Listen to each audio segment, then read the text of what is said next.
Good morning. Polynomial അടുത്ത question. Consider the polynomial p of x is equal to x square minus 5x plus 6.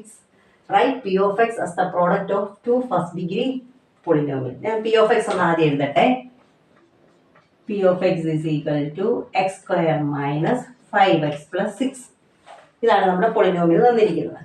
Okay, നമുക്ക് ചോദിച്ചിരിക്കുന്നത് to first degree polynomial എഴുതാൻ. നിങ്ങളിത് പഠിച്ച് നമ്മൾ കഴിഞ്ഞ ക്ലാസ്സിലൊക്കെ നമ്മൾ ചെയ്തതെന്ന് പറഞ്ഞാൽ നമ്മളിവിടെ എ ബി 6 എന്നെടുത്തു അല്ലേ, എ പ്ലസ് ബി -5 എന്നെടുത്തു. എന്നിട്ട് എയും ബിയും ഇൻറ്റു ചെയ്താൽ 6ഉം പ്ലസ് ചെയ്താൽ -5ഉം കിട്ടുന്നത്. അപ്പോൾ ഏതൊക്കെ സംഖ്യകൾ നമ്മൾ ഇൻറ്റു ചെയ്യുമ്പോഴാണ് 6 വരുന്നത്? നമുക്കറിയാം 3 × 2 6 ആണ്. എന്നിട്ട് 3ഉം 2ഉം കൂടെ ആഡ് ചെയ്താൽ 5ഉം വരും. അപ്പോൾ 3ഉം 2ഉം ആണ് കിട്ടുന്നത്. അപ്പോൾ ഇത് പ്ലസും ഇത് മൈനസും ഇത് പ്ലസും പറഞ്ഞെങ്കിൽ ഞാനൊന്ന് പറഞ്ഞായിരുന്നു, മൾട്ടിപ്ലൈ ചെയ്യുമ്പോഴത്തേക്കും പോസിറ്റീവും ആഡ് ചെയ്യുമ്പോൾ നെഗറ്റീവും വരുന്നെങ്കിൽ രണ്ടും മൈനസായിട്ട് എടുത്താൽ മതി എന്ന് കണ്ടോ. -3 -2 +6 ആകും.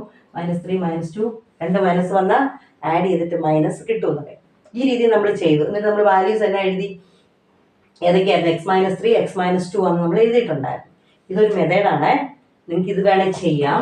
പക്ഷേ നമുക്ക് ഫാക്ടറൈസേഷൻ മെത്തേഡാണ് സിമ്പിള്.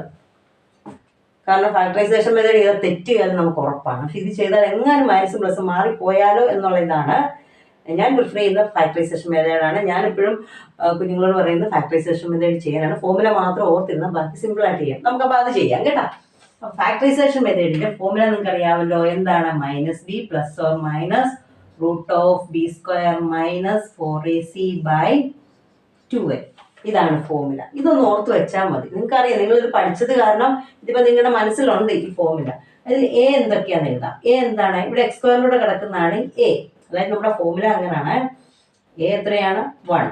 ഇപ്പൊ ബി എത്ര വരും? -5 ഇതല്ലേ. സി എത്രയാണ്? 6. മനസ്സിലായല്ലോ. ഇനി നമ്മൾ ഈ ഫോർമുലയ്ക്ക് അതോട്ട് അപ്ലൈ ചെയ്യാണ്. ഇത് ഫോർമുലയുടെ മൈനസ് ആണ്, അത് അതുപോലെ തന്നെ എഴുതുക. ബി എന്നാണ്? -5 അതെഴുതി. ±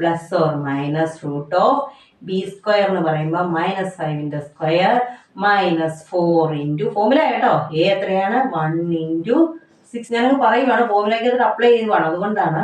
× എ എത്രയാണ്? 1 = ഇവിടെ നോക്കിയേ, മൈനസ് ഇൻറ്റു മൈനസ് ഇൻറ്റു അതങ്ങനെ മനസ്സിലായി. ബ്രാക്കറ്റ് എന്ന് പറഞ്ഞാൽ minus. Minus into minus into ചെയ്താൽ പ്ലസ്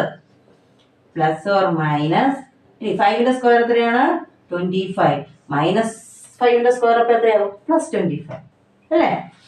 -4 × 2 × 1 24 / 2 = 5 ± √1 / 2 = 5 ± 1ന്റെ റൂട്ട് 1 തന്നെ /2. ഇവിടെ നമുക്ക് രണ്ട് സൊല്യൂഷൻസ് കിട്ടി. ഒന്ന് 5 + 1/2ഉം 5 - 1/2 അല്ലേ. ഇവിടെ പ്ലസും ഇവിടെ മൈനസും വരുന്നതുകൊണ്ടാണ് ആദ്യം 5 + 1/2. 5 + 1 എത്രയാണ്? 6/2. 5 - 1 4/2. ക്യാൻസൽ ആയി പോകുമ്പോൾ 2 കിട്ടി. രണ്ട് വാല്യൂസ് കിട്ടി, 3ഉം 2ഉം കിട്ടി. ഇനി നമ്മൾ ആൻസർ ചെയ്യാൻ പോവാണ്. ആദ്യത്തെ ഇത് മനസ്സിലായില്ലേ? കുറെ ഇതുപോലത്തെ പ്രോബ്ലംസ് ചെയ്യും. അപ്പൊ നിങ്ങൾ അറിയാതെ തന്നെ പഠിച്ചോളും കേട്ടോ. നമുക്കിനി ഫസ്റ്റ് ക്വസ്റ്റ്യൻ ആൻസർ എഴുതാൻ പോവാണ്. ഫസ്റ്റ് എന്താ ചോദിച്ചിരിക്കുന്നത്? Right p of x as the product. അപ്പം p of x = പ്രോഡക്റ്റ് ആയിട്ട് എഴുതാൻ പോവാണ്. ഇവിടെ ഏതൊക്കെയാ വാല്യൂസ് കിട്ടിയേ? 3ഉം 2ഉം. അപ്പൊ നമ്മൾ എഴുതും, പ്രോഡക്റ്റ് ആയിട്ട് എഴുതാനല്ലേ പറഞ്ഞേ. അപ്പൊ ഏതൊക്കെ എഴുതണം? എക്സ് ഇവിടെ +3 ആയതുകൊണ്ട് നമ്മൾ x - 3ഉം x - 2. ഇതാണ് കേട്ടോ. നമ്മൾ മുമ്പേ ചെയ്തപ്പോൾ മറ്റേ രീതി ചെയ്തപ്പോഴും -3 -2 വന്ന് ഓർക്കുന്നുണ്ടോ? അപ്പൊ 3ഉം 2ഉം കിട്ടി. അപ്പൊ നിങ്ങൾ പ്രോഡക്റ്റ് ആയിട്ട് എടുത്തിരുമ്പോൾ ഇത്ര ഓർത്താൽ മതി. ഇവിടെ പ്ലസ് ആണെങ്കിൽ നിങ്ങൾ എഴുതും, മൈനസ് എഴുതണം. ഇതിനെപ്പറ്റി കൂടുതലായിട്ട് നമ്മൾ എക്സ്പ്ലെയിൻ ചെയ്തത് ചാപ്റ്റർ പഠിക്കുമ്പോഴാണ്. ഇപ്പൊ നിങ്ങൾ മാർക്ക് മേടിക്കാൻ ഈ ഒരു കാര്യം ഓർത്ത് വെച്ചങ്ങ് എഴുതണം. അത് ഫസ്റ്റിന്റെ ആൻസർ. ഇനി ബി പാർട്ട്, ഇത് എ ആണ്. ബി പാർട്ട് എന്ന് പറഞ്ഞാൽ find the solutions of the equation. ഇവിടെ നമുക്ക് സൊല്യൂഷൻസ് കിട്ടിയിട്ടുണ്ട്. ഏതൊക്കെയാണ്? 3ഉം 2ഉം. അപ്പൊ നമ്മൾ എങ്ങനെ എഴുതും?